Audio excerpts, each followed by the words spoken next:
In this lecture, we're going to start to focus on organic molecules. And you're made of 4 types of organic molecules: proteins, carbs, lipids, and nucleic acids. We're going to look at, in general, what it means for a molecule to be organic and how these organic molecules are formed. And then we're just going to give a brief overview of some characteristics related to organic molecules. And then I'm going to get into the specifics about carbs. First, these molecules that you are made of, because that's the idea behind this unit, is we're studying the different molecules that make up living things. These molecules can either be classified as inorganic or organic molecules.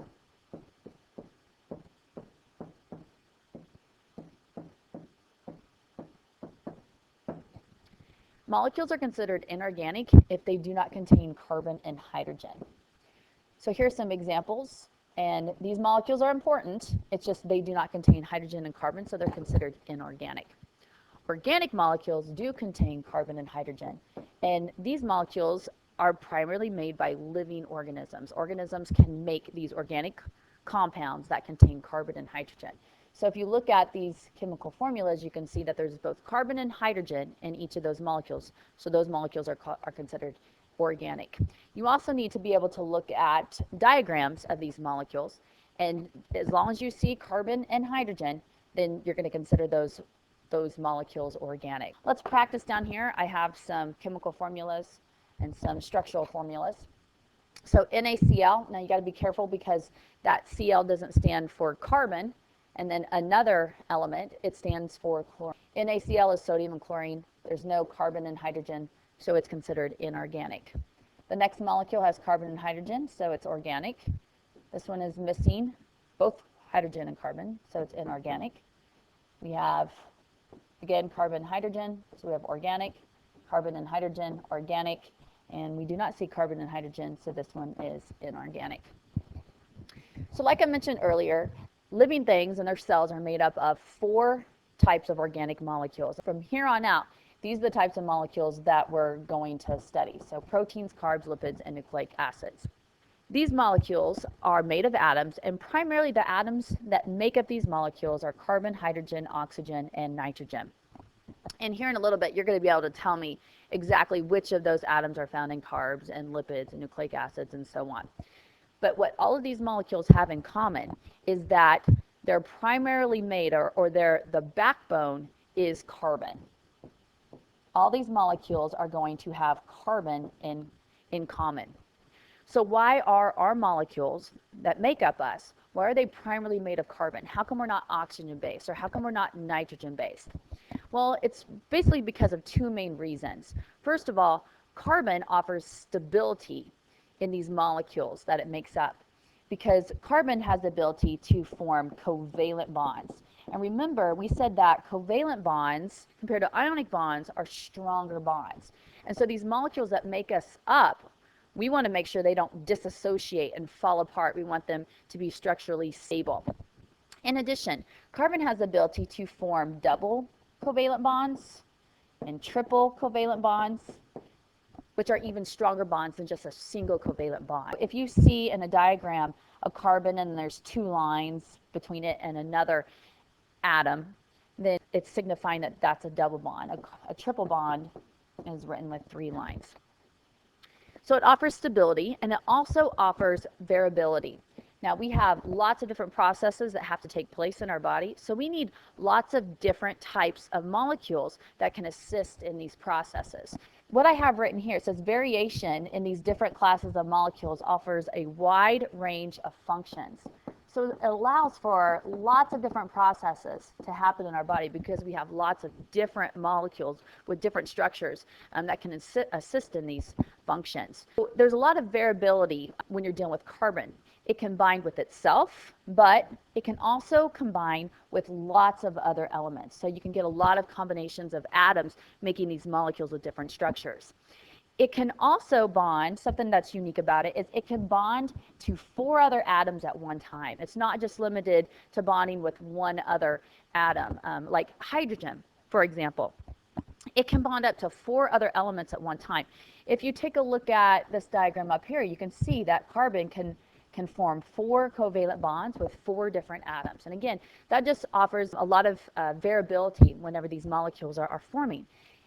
Now, it has 4 valence electrons, and the reason why it can bond with 4 other atoms is because it needs to share, it needs to get 4 other electrons.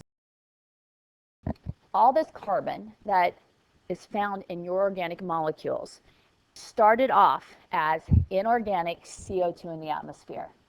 And we have organisms like autotrophs that can actually take inorganic CO2, and it's inorganic because it's missing hydrogen in this case, and can convert it into organic molecules. Now, you probably recognize that equation there for photosynthesis, but I'm going to change it a little bit because it's not just sugars being created. All of your organic molecules can be formed through processes related to photosynthesis. And taking this inorganic CO2 and then converting this carbon into organic molecules that are made of carbon. Now, one thing that I want to point out, just because I can see this being mentioned in some kind of question on a future AP exam, is that some scientists believe that life in other parts of the universe, they might not be carbon-based, like we're carbon-based. They believe, now if you take a look at this periodic table, you might guess, so what do these scientists believe might be the backbone element for living organisms in another planet in the universe? And they think it might be silicon. And here's the reason why. Because they're located in the same column on the periodic table, silicon also can bind with 4 other atoms at one time. It also shares electrons, so it forms covalent bonds. Since it has a lot of characteristics similar to carbon atoms, they think that life on other planets might not all be carbon-based. They also they might be based on silicon. So here's kind of an overview, some of the main big ideas that you need to remember about proteins, carbs, lipids, and nucleic acids. And then, like I said, I'm going to then specifically focus on carbohydrates, the last part of this lecture. So we already said that these biological molecules consist mostly of these elements. Now these elements, these atoms come together to form small, basic organic molecules, which we call monomers. And if you remember, mono means one. And so we can take these small molecules, I can take one of them and I can attach another one to it. I can attach another one to it. And eventually I can form a really big molecule from putting these smaller molecules, these monomers, together. So these monomers come together into these bigger molecules that make up our bodies and our cells, and they're called macromolecules. And remember, macro means big. So when I'm talking about a protein, I'm talking about a pretty big molecule. Now, when I'm addressing these proteins and carbs and lipids and nucleic acids, there's lots of molecules that are classified as proteins. And some of these molecules, have a certain function in the body, and then some of them are more like structures. So I'm just kind of showing you how for these different types of macromolecules, there's some that serve, more of a functional purpose, and then there's others that, are considered a structural molecule, and your cell structures are actually built of these molecules. When we look at this second column here, some provide a readily available energy source. We're talking about our carbohydrates. So a big idea that you need to remember is that carbohydrates serve primarily as our energy source. But there's actually some parts of your cells that are actually made of carbohydrates. We talked in pre-AP when we were talking about the cell membrane, the marker proteins. The marker proteins sometimes are drawn kind of as circular blobs with these little chains hanging off of them. Those chains are a sugar. So some parts of your cell structures are actually built out of carbohydrates. Now, carbohydrates are made of the elements carbon, hydrogen, and oxygen. And you're going to find these in a 1:2:1 ratio. So here's what I mean by that. If I write the formula for glucose, it's C6H12O6. And you can see that if you reduce, I'm going to have a 1:2:1 ratio. So you're going to see that in all carbohydrates. Now, the simplest carbs, the monomers of carbohydrates, are monosaccharides. And we're going to get into those monosaccharides today because we're going to focus on carbs here after we give you an overall glance at these 4 types of organic molecules. The second type of macromolecule is proteins. We have some proteins, it's their function to assist in chemical reactions. And if you remember, these proteins were called enzymes.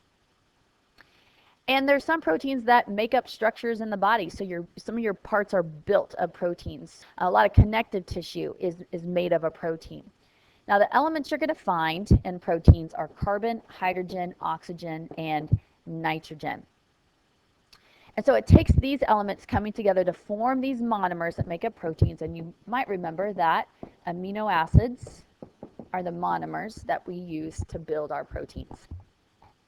The next one, it says an energy source, long-term storage of energy. We're talking about fats.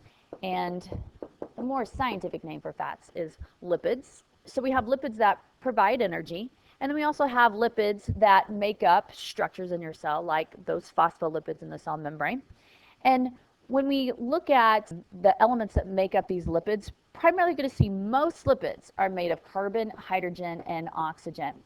And it can get confusing because I just said that sugars are made of carbon, hydrogen, and oxygen, and so are lipids. So how are you going to be able to tell the difference between the two if I show you a picture of a carbohydrate and a lipid, which I'm going to show you here in just a second, is if you see a higher ratio, if you see a really high ratio of carbon and hydrogen atoms, you're going to be looking at a fat. And I'll show you, this will make more sense when I show you a diagram of a fat.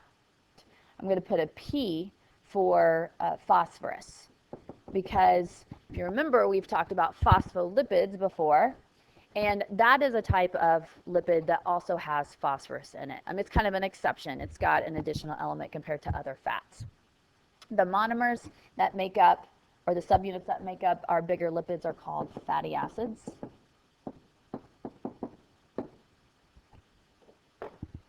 And then finally, the last group, and again, we're just giving you a general idea and just jogging your memory because you've had this before in your pre-AP class.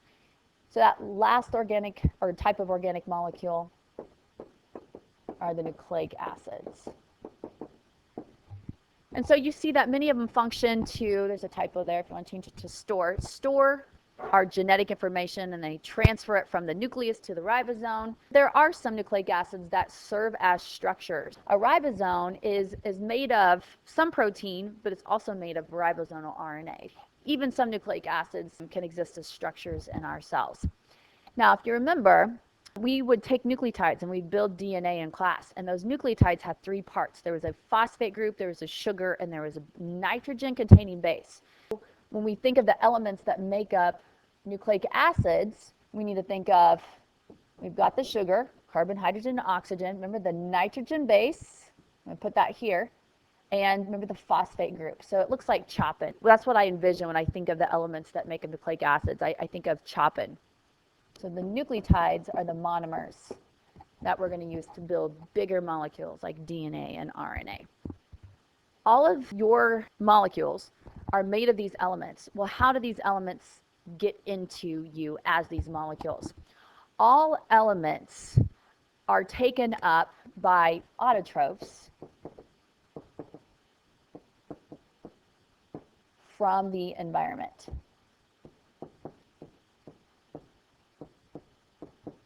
So here's what I mean by that. Autotrophs, like plants or even some bacteria considered autotrophs, they're able to take these molecules out of the environment, like CO2, and actually then use the carbon to make these organic molecules, these proteins, carbs, lipids, and nucleic acids. Like, for example, bacteria, they can take nitrogen right out of the air.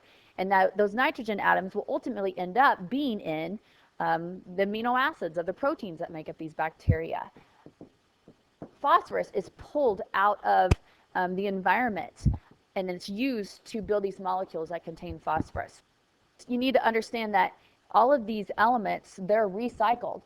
The carbon that's in your body right now, these carbon atoms, after you're dead and gone, these carbon atoms are going to end up in another living organism.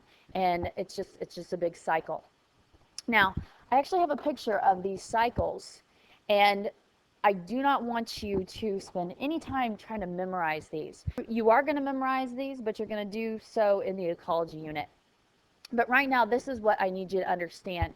If something was to interfere with the carbon cycle, then that would interfere with the making of every single one of these organic molecules, because every single one of these molecules contains carbon atoms. If something disrupts the nitrogen cycle, then you would still be able to make carbohydrates just fine, and lipids, because they do not contain nitrogen, but it would disrupt the making of proteins and nucleic acids, because those molecules have nitrogen atoms in them. With the phosphorus cycle, you need to know that that would interfere with the formation of nucleic acids, because they have that phosphate group onto the sugar and the base on those nucleotides. And remember that there is one lipid that has phosphorus, remember those phospholipids, and so it also interfere with the production of phospholipids. Again, you more have to just be able to relate the fact that these cycles are providing elements to make different molecules, and you need to know which elements are found in each of those types of organic molecules. If you have that memorized, then this is going to help you take a look at these structural diagrams of molecules and be able to tell me whether they are a protein, a carb, a lipid, or a nucleic acid. So let's do some practice here. Looking at this first diagram right here, I see carbon, hydrogen, oxygen, and nitrogen. Just from that information alone, I can tell that this is a protein. It's a very short protein. And we're actually going to go through the structures of proteins, and by the time I'm done with you, when you're studying for your tests in a couple weeks, you would even be able to tell me that this is 2 amino acids and that there's a peptide bond between the amine group and the carboxyl group. So there's a lot more information coming, but just in general from what I've taught you so far, if you remember that proteins contain carbon, hydrogen, oxygen, and nitrogen, you should be able to look at this top diagram and say that's a protein. So moving on to this diagram here, we see that there's a phosphate group. We've got nitrogen over here. If you start writing it out, you've got chopping, and we said that this is related to nucleic acids. You have a molecule here that's related to nucleic acids, and as a matter of fact, what you have here is you have one nucleotide. Remember, the nucleotide had the phosphate group, here's the sugar, and here's the nitrogen base. Still, more information is going to be coming up during a future lecture about nucleic acids. So moving down here. Now, if I look here at this molecule, then I'm going to see I have carbon, hydrogen, oxygen. You can actually count them if you want to count them, and you're going to see you have a 1 to 2 to 1 ratio. So you have a carbohydrate. Whenever I look at this diagram, I don't have to count. I see that there's no nitrogen, there's no phosphorus. It's probably a fat or it's a carb, because fats and carbs have carbon, hydrogen, and oxygen. Another defining factor is, see how these molecules are written as rings? Lots of times we diagram sugars as rings, or they have a structure that resembles a ring. Up here on this nucleotide right here, this is the sugar, and you can see that it's in ring form. So sometimes when we're showing the structure of carbohydrates, we'll show them in ring form, and we'll also show them in linear form, and I'll show you that here in a little bit. If you're looking at this next diagram, you see saturated and unsaturated. So you might already know a little bit just from paying attention to your diet and what you're eating, and you might know that that has to do with the fat. Here we have a lipid, but I want to point out a few things. Remember I said lipids have carbon, hydrogen, and oxygen, but you're going to find a higher ratio. So you're going to have a higher ratio of carbon, hydrogen, and oxygen. So here's what I mean by that. These chains, so these are actually the fatty acid chains that we're going to talk more about. These sometimes are called hydrocarbon chains, and if you look at that boxed in area, you can see why. It's got lots of hydrogens connected to carbon atoms. You can see that there's just 4 little oxygen atoms here, but we have way more carbon and hydrogen. We're definitely looking at a lipid. Now on this next diagram right here, you remember that we would look at codons, and we would look up the codon AUG. And do you remember what amino acid you would find next to AUG on that codon chart? And maybe you remember it would be MET, it was methionine. Methionine is the first amino acid in a protein. And so we're looking at one way that people like to diagram proteins. They like to show them as chains of amino acids. Now, we're going to learn way more about the structure of proteins, and you're actually going to build a model that looks like this called a ribbon model. If you see a chain of amino acids, or you see something diagrammed like this, you can bet that they're asking you a question about a protein. So if we start to analyze, and you might take a second to pause and just see if you can figure out on your own the next two molecules. They should be pretty simple. But if we just look at the elements, we can see there's some phosphates, we have some nitrogen here, we have carbon, hydrogen, oxygen. So here are the elements in this molecule. You have a nucleic acid. And some of you maybe have figured out by now that you're actually looking at ATP. So ATP, it's a nucleotide. Here is the phosphate, here's the sugar, and here's the nitrogen base.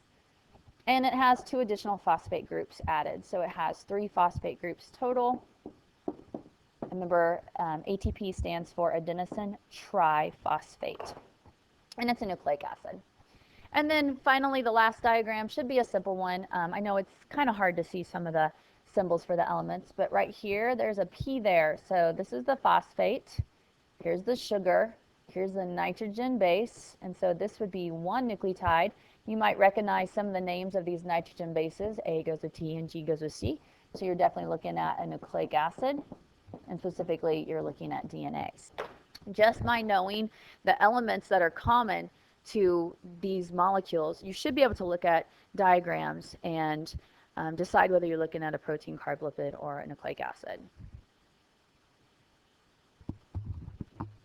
So now we're going to talk about how these monomers that we identified on that chart for each type of organic molecule, how these monomers come together to form these big molecules. So I mentioned before that most of these organic molecules, like your proteins and your lipids, they're very large molecules, and sometimes we call them macromolecules. So if I'm talking about the macromolecules of your body, I'm just talking about your proteins, carbs, lipids, and nucleic acids. Now these really big molecules are made of smaller molecules, and I mentioned before, those smaller molecules just have a general name, which they're called monomers. And these monomers come together to form these big molecules. You see a diagram here, and I'm just kind of attempting to show you in this diagram that we have a small molecule. So this is just a small molecule.